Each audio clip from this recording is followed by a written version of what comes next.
So hello everyone and welcome back to all new video. और इस video में मैं तुम्हें 5 पॉइंट ऐसे बताऊंगा जो कि तुम्हारे लिए बहुत ज़्यादा हेल्पफुल होगा। वीडियो का प्रेजेंटेशन काफ़ी सिंपल होगा, बट ये बातें तुम्हें जनरली नहीं सुनने को मिलेंगी। जैसे कि अभी रिसेंट में एसबीआईपीओ का नोटिफिकेशन आया है, धीरे धीरे करके सभी बैंकिंग एग्जाम्स लाइंड अप हो जाएंगे और तुम्हें मतलब बिल्कुल भी ये डिसाइड नहीं कर पाओगे कब क्या करना है नहीं करना है, अगर तुमने अभी सही से प्लानिंग नहीं की। मैं तुम्हें यहाँ पे कोई भी स्ट्रेटजी वगैरह नहीं बताने वाला, वीडियो को छोटा रखूँगा ताकि तुम्हारा ज़्यादा टाइम भी वेस्ट ना हो। तो देखो, जो चीज़ें तुम्हें भी बिल्कुल नहीं करनी है, सबसे पहला चीज़ है स्टॉप स्विचिंग सोर्सेज। मान लो तुमने कोई भी एक टीचर से बेसिक किया, बेसिक का पूरा कोर्स किया, तो सपोज तुमने फाउंडेशन कोर्स वगैरह ले लिया और तुम्हें नहीं समझ में आ रहा है, तो स्टॉप डाउटिंग। और अभी लास्ट टाइम है, इसके बाद फिर तुम्हें टाइम नहीं मिलेगा अगर अभी भी तुमने प्रिपरेशन स्टार्ट नहीं किया। सिंपल क्या करो, कोई एक टॉपिक उठाओ, सपोज परसेंटेज, जाके 3-4 एजुकेटर्स की वीडियो देखो, जहाँ तुम्हें सही लगता है वहाँ से जाके अपना सारा कंप्लीट करो। प्रैक्टिस के लिए तुम ये चीज़ कर सकते हो कि हाँ, आज यहाँ मतलब कोई इस एजुकेटर की क्लास लगा ली, कल दूसरे की लगा ली, इस तरह से करके। बट जो करोगे कि हम मल्टीपल में आज यहाँ से भी बेसिक कर लेता हूँ, कल वहाँ से भी बेसिक कर लेता हूँ, परसों वहाँ से भी कर लेता हूँ, कोई टीचर अपना यूट्यूब पे लेके आ रहा है फ्री कोर्स, यहाँ से भी कर लेता हूँ, बिल्कुल भी उस चक्कर में मत पड़ना। सिर्फ और सिर्फ अपना टाइम वेस्ट करोगे, पता चलेगा एग्ज़ाम आते आते सिर्फ तुम्हारा परसेंटेज रेशियो यही सब खत्म हुआ है, बाकी के सारे टॉपिक्स धरे के धरे रह गए। तो डीआई का कोई भी बेसिक नहीं होता है। नॉर्मल कुछ क्वेश्चंस को देखो, फिर वहाँ पे सिंपल अरिथमेटिक और लॉजिक दो ही चीज़ काम करते हैं, तीसरा और कुछ नहीं चलता है। तो पहला तो ये हो गया। दूसरा, it's time to shift to mocks. जैसा कि मतलब मॉक्स में मैं शिफ्ट होने इसलिए बोल रहा हूँ क्योंकि रियल एग्ज़ाम लेवल एक्सपीरियंस तुम्हें सिर्फ यहीं से मिलेगा, ना कि कोई टीचर अगर मॉक्स की क्लासेस लेके आ रहा है कि इस वीडियो में लाइक टॉपिक कुछ भी लिखा हुआ है या कि क्वांट का एक मॉक है ये वो। नहीं, अगर क्वांट का एक मॉक है तो 20 मिनट प्रीलिम्स के लिए, बाकी मेंस के लिए जो टाइम डिसाइडेड है उतने देर में ख़त्म होना चाहिए। ठीक है, प्रैक्टिस के लिए देख सकते हो, बट वहाँ से तुम मॉक नहीं करोगे। मॉक के लिए तुम्हें क्वेश्चंस ही प्रैक्टिस करने होंगे, क्योंकि वहाँ पे तुम्हें 1 सेकंड भी एक्स्ट्रा नहीं मिलता है, टाइमर्स के साथ आता है। तो रियल एग्जाम लेवल एक्सपीरियंस तुम्हें सिर्फ और सिर्फ मॉक से देखने को मिलेगा, और जितनी जल्दी तुम अब शिफ्ट हो जाओ यहाँ पे उतना बेटर है। प्रीलिम्स के मॉक्स लगाने स्टार्ट कर दो और सिलेबस को जल्दी से फिनिश करो, और मतलब एग्ज़ाम आने से पहले 15-20-25 जितना मैक्सिमम तुम अटैम्प्ट कर सकते हो मॉक्स का प्रीलिम्स के करो। और लास्ट के कुछ दिनों में तो सिर्फ मॉक्स ही देना है कंटिन्यूस, मतलब हर दिन देना है एक मॉक। ऐसा नहीं करना है एक दिन में मैं 4-5 मॉक दे रहा हूँ प्री के। फिर एक मॉक दो अच्छे से, उसे एनालाइज करो, कहाँ देखो कि कौन सा स्कोर किया जा सकता था जिसे तुमने स्किप किया। ठीक है। थर्ड, लीव करना है उन टॉपिक्स को जो कि लाइक तुम्हें हर्डल लग रही है, जैसे तुमने मल्टीपल टाइम्स कर लिया बट फिर भी वो तुम्हारे दिमाग में नहीं घुस रहा।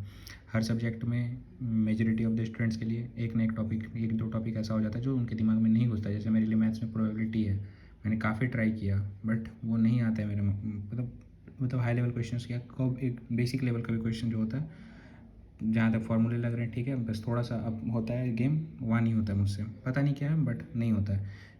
उसी तरह तुम्हारे लिए भी कोई ना कोई टॉपिक होगा। हाँ, अब वैसा टॉपिक नहीं होना चाहिए कि जो बिल्कुल बेसिक्स का ही हो और तुम वो नहीं कर पा रहे हो, वैसा नहीं। तो उसे अब तुम्हें स्किप करने का टाइम आ गया, क्योंकि अब तुम्हारे पास टाइम नहीं कि तुम उस पर बैठ के ज़्यादा टाइम दो, रैदर देन जो तुम्हारा स्ट्रॉन्ग है उसे और स्ट्रॉन्ग करके वहाँ पे तुम अपनी श्योरिटी 100% करते जाओ कि हाँ, एग्ज़ाम में कोई भी क्वेश्चन आएगा तो मैं इसे बना ही दूंगा। तुम्हें पता होना चाहिए कि तुम्हें क्या स्किप करना है। जैसे रीजनिंग में मुझसे में इनपुट आउटपुट बिल्कुल नहीं बनता है, मेंस की कोडिंग डिकोडिंग नहीं होती है, तो मुझे पता है कि क्या स्किप करना था। तो तुम्हें भी पता हो जाना चाहिए अभी तक में कि तुम्हें क्या स्किप करना है, क्योंकि अनपॉपुलर ओपिनियन है बट ये ट्रू है।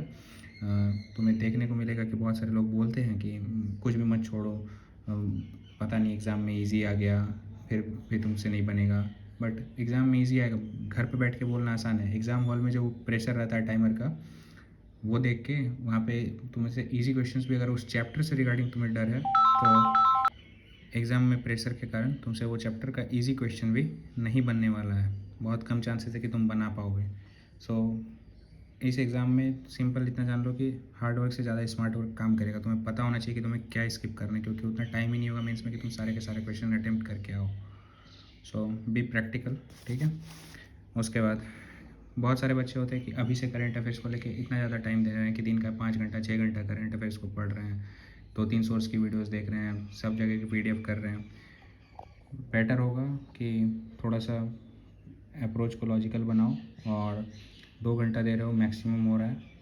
फिर इसके लिए भी मुझे कमेंट सेक्शन में सुनने को मिलेगा, जैसे पिछली कोई वीडियोस पे आया कि गलत गाइड कर रहे हो, भटका रहे हो, तो ठीक है, बट फिर भी बोलूँगा जो है कि करंट अफेयर्स को उतना ही टाइम दो जितना वो डिज़र्व कर रहा है, क्योंकि मैं बार बार बोल रहा हूँ एग्जामिनर के क्वेश्चन सेट करने पे डिपेंड करता है कि कितना तुम बना पाओगे। तुम्हारा कोई भी सोर्स धरा का धरा रह जाएगा अगर एग्ज़ाम में क्वेश्चन वो टेढ़े मेढ़े डालेगा, तुमसे नहीं बनेगा, तुम उस सेक्शन को लेकर डिसअपॉइंट होगे, नेक्स्ट सेक्शन में शिफ्ट होगे। बहुत कम बच्चे होंगे जो दोबारा स्क्रैच से स्टार्ट कर पाएंगे ड्यूरिंग एग्ज़ाम, ये नहीं सोच के कि उन्हें लगेगा कि सिर्फ मेरे साथ ही ऐसा हो रहा है। बट समझो कि ऐसा आया कि 50 में से तुमसे 5-7 क्वेश्चन ही बनने वाले थे, सभी से, मेजॉरिटी से।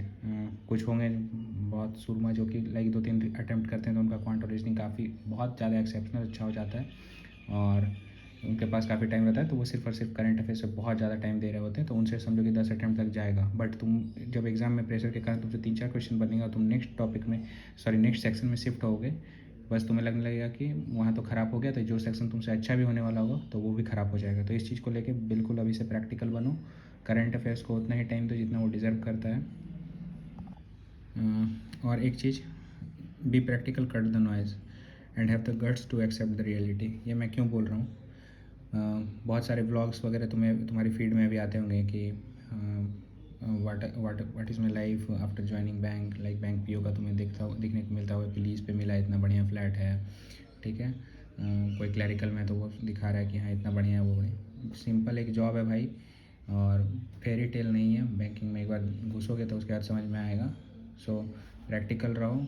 एक होता है ना उसे फैंसी वर्ल्ड, फेरी टेल, और या क्या बोलते हैं उसे, फैंसी वर्ल्ड से बाहर निकलो। सुगर कोट की हुई चीज़ों को सच मानना बंद करो। और रिगार्डिंग जो बहुत सारे व्लॉग्स देखने को मिलते हैं एस्पिरेंट्स के, ठीक है, वो किसी एक पर्टिकुलर को मैं यहाँ नहीं बोल रहा हूँ, बट ना ही मैं सभी को बोल रहा हूँ, बट कुछ कुछ हैं ऐसे जिनसे एक प्रीलिम्स तक नहीं निकल रहा है, बट रिपीटेडली काफ़ी अच्छा खासा सब्सक्राइबर बेस गेन करके रखे हैं। हर दूसरे दिन तुम्हें एक अलग अलग मॉक का प्रमोशन करते दिख जाएंगे। तो उन सब चीज़ों पे टाइम वेस्ट करना बंद करो। कुछ तुम्हें दिख जाएंगे कि कुछ एस्पिरेंट्स हैं जिनसे कोई एग्ज़ाम सपोज़ निकल गया है और वो आके तुम्हें करंट अफेयर्स पढ़ा रहे हैं सप्ताह में, वो भी कंटिन्यूटी तो उनसे होगा नहीं। किसी दिन हुआ तो आके कुछ वीडियोस डाल दिए, कुछ पॉइंट्स बना के डाल दिए और वहाँ से तुम कर रहे हो, वो सब बकवास है भाई। सोर्स को जितना लिमिटेड रखोगे उतना ज़्यादा बढ़िया रहेगा। तीसरा, और एक चीज़ मैं बोलना चाहूँगा कि काफ़ी सेलेक्टेड कैंडिडेट्स हैं, चाहे उनसे कोई भी एग्ज़ाम निकला हो, वो मेंबरशिप चालू करके रखे हुए हैं, या फिर कंसल्टेंसी।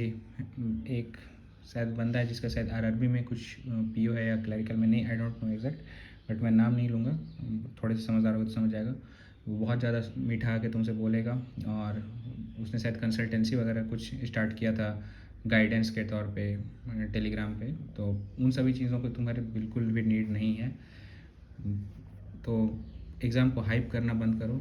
एग्ज़ाम जिस लेवल की प्रैक्टिस मांगता है, जिस लेवल का तुम्हारा स्पीड मांगता है, एक्यूरेसी मांगता है, तुम्हारा सिलेक्शन ऑफ क्वेश्चन मांगता है, इन सभी चीज़ों पे ध्यान दो रेदर देन नॉइज़ पे। तो एग्ज़ाम बहुत जल्दी निकलेगा, ठीक है। And all the best. Till then make sure subscribe channel. और काफ़ी लोग पूछ रहे हैं कि मैं रीजनिंग की वीडियो क्यों नहीं ला रहा, तो रीजनिंग की वीडियो मैंने जैसे करंट अफेयर्स वाली वीडियो में डिस्कस किया कि I am not the right person. मेरा खुद वो सब्जेक्ट अच्छा नहीं, मैंने उसे जैसे तैसे करके उसमें स्कोर किया है। तो मुझे नहीं लगता कि मैं तुम्हें सही में बताऊं, बट अगर तुम लोग चाहते हो कि अगर तुम्हारा भी रीजनिंग में हाथ बिल्कुल मेरे जैसा ही टाइट है, तुमसे पजल वगैरह मेंस में नहीं बनती है, प्री गेट पजल्स में भी टाइम लग रहा है, फिर भी तुम उस सेक्शन को कैसे अप्रोच करोगे, तो कमेंट करना वीडियो के नीचे। I will make a video. Till then take care.